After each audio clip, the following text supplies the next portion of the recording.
Ahojte priatelia, moje meno je Dušan a ja vás vítam pri mojom ďalšom investičnom videu, kde si rozoberieme výhľad na rok 2025, kde sa budú nachádzať finančné a akciové trhy a čo sa aktuálne deje na trhoch.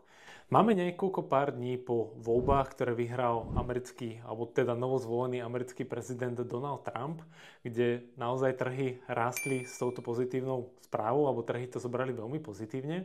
Prečo to zobrali možno trhy veľmi pozitívne a ako reagovali možno kryptomeny alebo akciové trhy? Krypto sa dostalo prvýkrát nad hranicu 90 000 za jeden bitcoin, čo je nové all-time high, a takisto aj ostatné kryptomeny, tzv. Altcoiny, ako je Shiba Inu alebo Dogecoin, si pripísali niečo cez 150%. Takže Trumpova politika je taká, že chce byť crypto-friendly a naozaj zavádzať kryptomeny aj do veľkých inštitúcií a bank. Zatiaľ čo napríklad firma ako je Tesla, takisto im to veľmi pomohlo pri zvolení Donalda Trumpa, kde na čele s generálnym riaditeľom Elonom Muskom zasa firma dosiahla kapitalizáciu cez 1 bilión, čo znamená, že price earnings, ktoré vlastne pri Tesle je niečo cez 100, čo je naozaj veľmi drahé a aktuálne by som ani do takejto spoločnosti neinvestoval. A vráťme sa teda k tým akciovým trhom. Čo možno pomohlo ešte tým akciám? Rastli v podstate skoro segmenty zbrojársky priemysel, veľké banky, big techy. Naozaj túto správu zobrali veľmi pozitívne, keďže Donald Trump je podnikateľ a bude sa snažiť naozaj znižovať nejaké možno dane, tak firmy budú možno lepšie zarábať, čo sa týka tých tržieb a ziskov. Poďme sa pozrieť ale možno na druhú stranu, čo robí najznámejší investor Warren Buffett, alebo investor, ktorý ho naozaj všetci sledujú. Aktuálne Warren Buffett, ktorý riadi konglomerát Berkshire Hathaway, čo je jedna z najväčších spoločností na svete, tak vlastní cez 325 miliárd v hotovosti, ktoré drží v nejakých krátkodobých alebo dlhodobých štátnych dlhopisoch amerických. Prečo drží ale Warren Buffett takú rekordnú hotovosť? Chystá sa nejakú krízu alebo recesiu? Lebo väčšinou v minulosti, keď Warren Buffett hromadil takéto množstvo hotovosti, tak sa chystala nejaká kríza alebo recesia. Bude tomu možno aj tak v budúcom roku? Aktuálne aj jeho pozícia v hotovosti je väčšia ako pozícia, ktorú má vlastne v akciovom portfóliu, a posledné kvartály odpredáva v niekoľkých miliardách spoločnosť Apple, Bank of America, Chevron a naozaj veľmi málo toho nakupuje. Čo je možno problém a na čo vlastne veľa ľudí neprihliada, je to, že Warren Buffett je úplne niekde inde, ako sme my.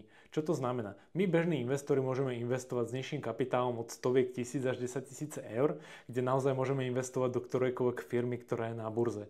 Nemáme možno taký problém ako Warren Buffett, ktorý má obrovskú hotovosť a sám dokáže možno vyhľadať nejakú príležitosť na trhu, kde on aktuálne teraz tie príležitosti nenachádza alebo nevidí, a sám keby chcel aj nakupovať nejakú pozíciu, ktorá by bola vhodná pre tak obrovskú spoločnosť, tak môže možno zainvestovať z S&Pčka do nejakých prvých 40 alebo 50 firiem, aby tam vybudoval niekoľko miliardový podiel. To znamená, že on naozaj nekupuje v miliónoch alebo desiatkách miliónoch, ale kupuje podiely v miliardách. Takže možno sa nemusíme obávať toľko ako Buffett, že nebudeme nachádzať príležitosti, lebo sme naozaj na tej investičnej ceste niekde, kde on už má vybudovanú tú svoju investičnú stratégiu, ten môj investičný majetok, a my ho zatiaľ ešte len budujeme. Takže toto je veľmi aj dôležité pochopiť, že naozaj tie príležitosti na tom trhu sú. A aký teda bude rok 2025? Bude sa diať nejaká kríza, recesia, alebo bude na trhu nejaká príležitosť? Dovolím si tvrdiť, že nemám kryštálovú guľu a nedokážem veštiť, kde akciové trhy budú. Ale čo nám hovoria štatistiky a analytika je to, že inflácia sa dostáva pod úroveň 2%, alebo naozaj centrálne banky sa snažia držať infláciu na 2%, čo sa teraz deje v rámci Európskej únie. V Amerike sú kúsok od tohto cieľa, a práve preto aj centrálne banky, či už Fed, americká centrálna banka, alebo aj ECB európska, budú znižovať sadzby, a to bude práve znamenať pre firmy alebo rôznych podnikateľov, že si budú môcť požičiavať peniaze za lacnejšie. Lebo samozrejme je rozdiel požičať si za 5-6% úroky, ako keď sa napríklad dostanú úroky na 2-3%. Takže aj toto znižovanie sadzieb môže naštartovať ekonomiku, a nové zvolenie amerického prezidenta Donalda Trumpa, ktoré americké trhy, verím, že zobrali pozitívne, a nie je to len dočasný nejaký pump and Trump efekt, ako to nazývajú na Instagrame, ale verím, že tento efekt vytrvá a najbližších 4 rokoch uvidíme, že akciové trhy budú rásť a bude tam naozaj veľká príležitosť. Takže aj v budúcom roku nemente svoju stratégiu, investujte pravidelne a zodpovedne a pokiaľ by ste sa chceli pripojiť k mojej ziskovej komunite investorov, ktorých je niekoľko desiatok až stoviek, tak pod videom vám nechávam link na konzultáciu zadarmo. Neváhajte ju využiť a ja sa teším na ďalšie video a zatiaľ majte pekný deň. Ahojte.